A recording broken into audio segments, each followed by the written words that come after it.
Ақмола облысы Шортанды ауданы Бекті орта мектебі 6-А сынып оқушысы Ербол Аслан, Абай Құнанбаевтың Ескендір поэмасы.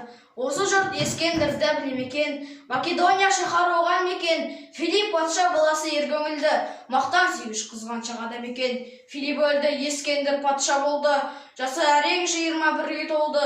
Өз жұрты аз көрініп көршілерге көз алартып қарады оңды солды. Сұмдықпен әскер жиып қаруланды, жақын жерге жау алып тұраттанды.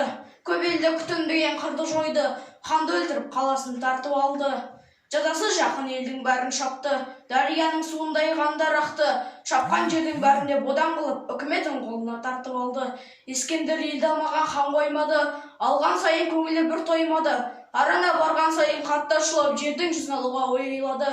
Қанішер қаһарлы хан ашуы көп, атағынан қорқады жұрт қайғы жеп. Сол күнде қошеметші айтады екен, ханның ханы патшаның патшасы деп. Атағы талай жерге оның жетті, жердің жүзін алуға талап етті. Есепсіз әскер ертіп жарақтанып, есіткен елдеріне жүріп кетті.